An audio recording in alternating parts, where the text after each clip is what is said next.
believe Meghan Trainor said it best. All about that bass. About that bass. If that sounds like you, then I may have just found the soundbar for you bass heads out there. So let's find out, because today we're reviewing the brand new DION.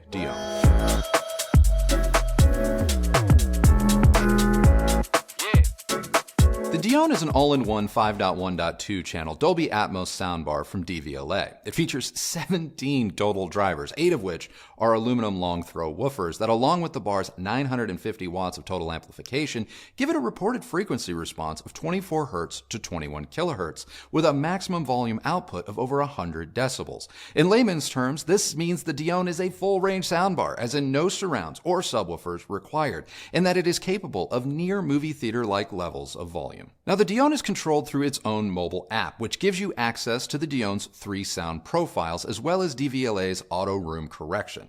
More on these in just a minute. Just know that there is no remote. The DION also has a built-in dual-band Wi-Fi, as well as Bluetooth 5.0 and Apple AirPlay 2.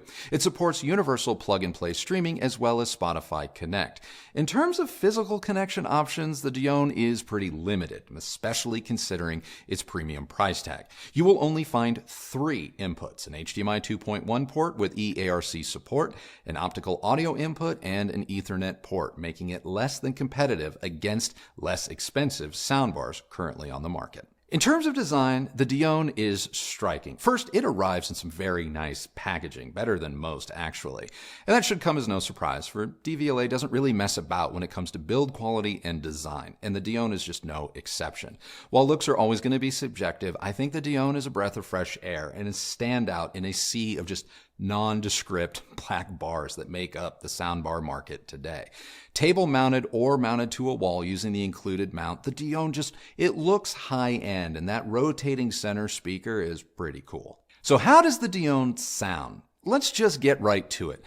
How much do you like bass? Because if the answer is a lot, then you should stop watching, smash the link Kristi left for you down below, and get yourself a DION and never watch the second half of this video, because, as Jeff Goldblum said in Jurassic Park, just because you can doesn't mean you should. So what do I mean by that? Well, after a few listening sessions, I was worried that the DION we had received for review was perhaps broken, because the sound coming from the bar was decidedly bass heavy, as in overpowering to the point of overshadowing the mid-range and treble, resulting in a messy sound.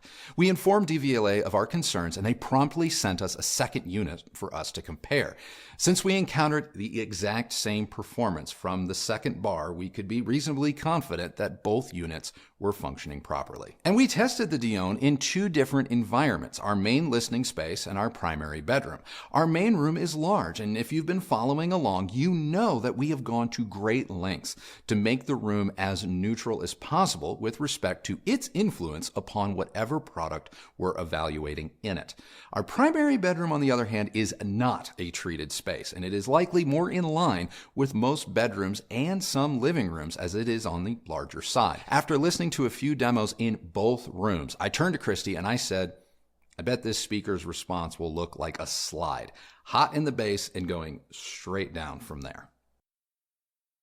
And a quick look at the DION's response in our main room confirmed my suspicions. Measuring both bars at our listening position using Room EQ Wizard, the results proved anything but accurate. But damn, does this bar have the goods with respect to bass. One of the big selling points to the DION is the fact that for most users, no additional subwoofer is going to be required, which saves customers on space, money, and it does streamline the home theater process considerably.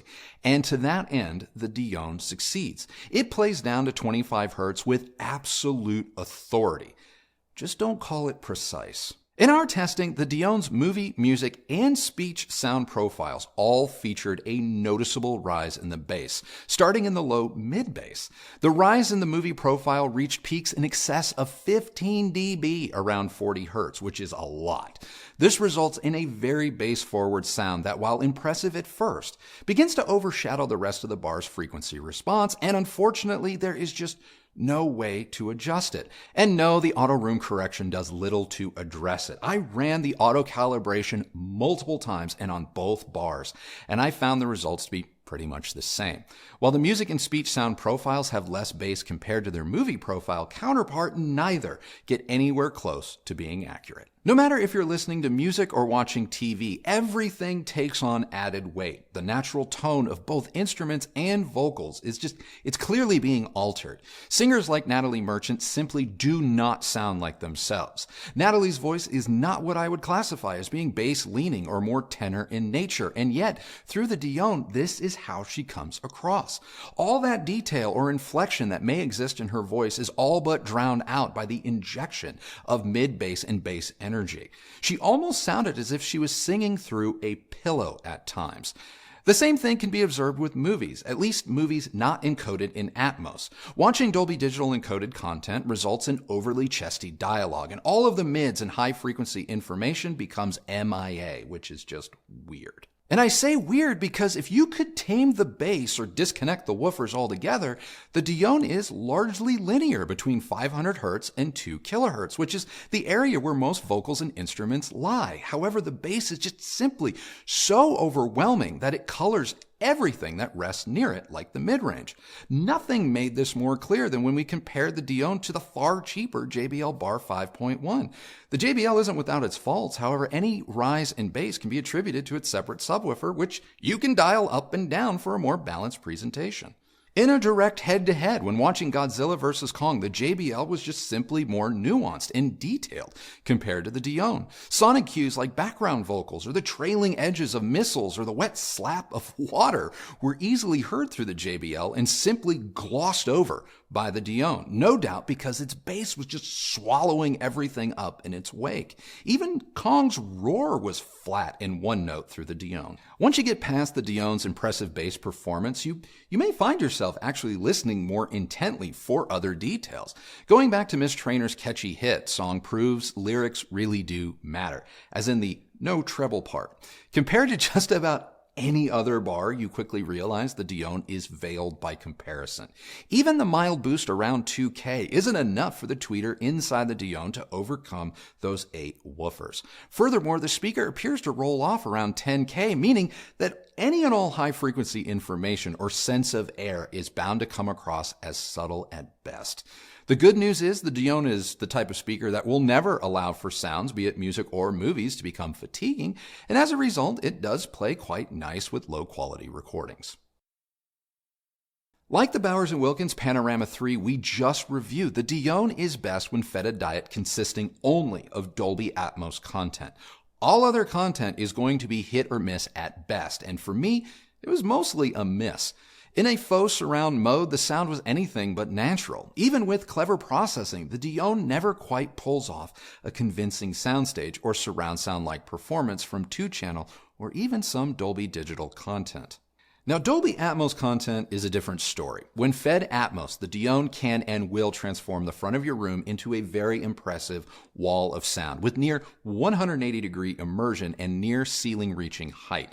I wouldn't say the wall of sound is great with respect to detail and separation, but it is big. And as you might expect, it's rich with bass. Dynamics are impressive as the Dion has zero issues playing loud without a great deal of strain. That said, this is decidedly a blunt instrument with very little sonic contrast. Moments that should be rife with sonic drama like explosions are decidedly one note. But I never want to leave you without helpful information, whether that's how to get the best performance possible from a product and, if nothing else, offer you at least a couple of suggestions that might be a better fit. If you still wish to get the Dion, or maybe you already own one and you want to know which settings may give you a more accurate presentation, here you go. With non-Atmos content, put the bar in its speech mode and turn on night mode as well. This will curb the bass substantially and make it fall more in line with a response resembling neutral or accurate. With Atmos content, you simply have no way to adjust any aspect of the Dion's performance beyond, say, volume. Admittedly, the bar is at its best sonically with Atmos content, but if the bass is still too hot for you, there's just simply nothing you can do about it, and no, room correction does not appear to help.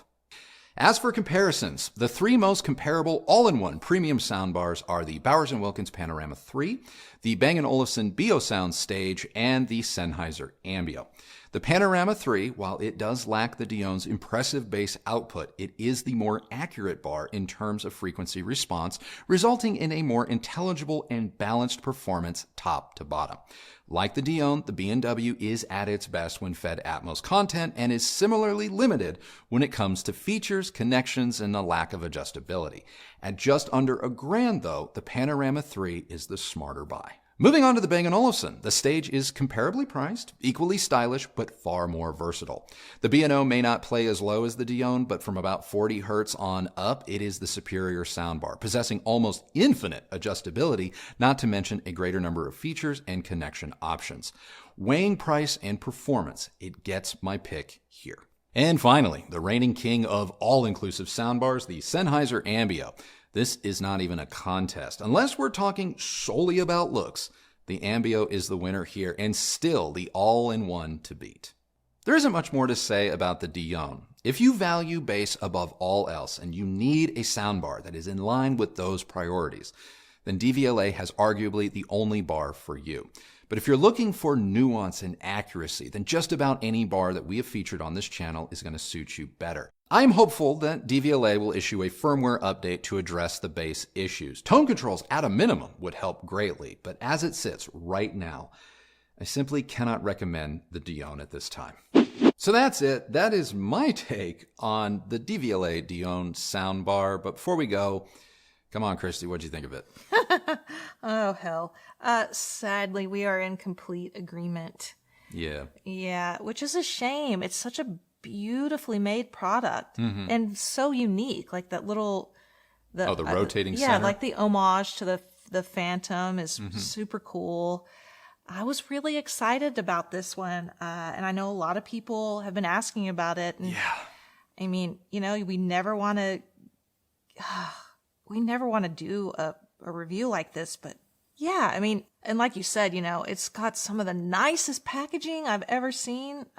Honestly, I wish the performance lived up to the looks and the hefty price tag. Yeah, so I'm with you. As nice as it is, as nice as its, design and the unboxing experience is, there's a lot more about this bar that I believe also probably needs some work. It's just, I don't want to pile on, because to me, its biggest issue is the imbalance in its frequency response and the fact that it's just so overwhelmingly bass forward that honestly, you can have the nicest user experience in the game, which it doesn't, but it is good. If you don't want to listen to it, none of that matters, you know? Yeah. And I want to talk a little bit about your comments regarding the accuracy of the bar. And now, at least for me, whether or not something measures accurately is honestly not something that ultimately impacts my decision on whether or not I like something. I'm not saying that when it's egregious, that it can't impact my opinions, but it's not a given. No, and I'm the same way. There have been several examples of speakers we have reviewed that aren't perfect, or whatever some audiophiles consider as perfect. Like, I mean, when I'm talking like neutral in terms of measurements. Yeah. But have still managed to impress me. Yeah. And this soundbar, it's just simply missing major aspects of the mix, or outright changes how an artist or an actor sounds. Yeah. Which in my opinion is its biggest problem. Yes, the bass is incredible. I'm talking, holy crap. It's impressive. Yeah. AF. But that is simply not enough. And the fact that a $500, $600 soundbar, depending on where you shop for it, outperformed this. Yeah. Is astounding to me. And when I want to clarify something though. I'm with you. Measurements don't often matter. They matter here because I really wanted to identify just what the hell was going on. With respect to the cheaper soundbar, we were able to achieve all of the same bass output from this cheaper soundbar. Granted, it has a separate subwoofer. We're talking about the JBL. Reach the same, more or less, the same benchmarks as the DVLA, But because the bass could be adjusted, never mind that you could put the sub in your room where it's going to perform its best, and it, because it's wireless, it just left you with a better overall, more well-balanced experience. I agree. And we did reach out to DVLA for comment. And again, I am confident this bar is not broken. Oh yeah. There's absolutely nothing that leads me to believe that it's not working as it should be, or as they intended. Yeah, absolutely. This is not the first instance where a brand has decided to not provide the end user with ways to adjust the soundbar or something in general. Bowers and Wilkins did it. But it is interesting to me to see how some companies, and they have tended to be the more, what I think people would quote call audiophile, are removing any sort of real adjustment capability from the bar. And I don't understand that. Like this idea that, oh, well, this is what we wanted it to sound like, and this is what you're going to get, and not providing any way to make any fine-tune adjustments, considering the vast difference that I'm assuming, a bar like this is going to go into a house. It's different from house to house to house. It's kind of surprising to see that this is the path that some of these manufacturers are taking. Yeah, and I think their reasoning is that if you're buying a soundbar, you want plug-and-play simplicity.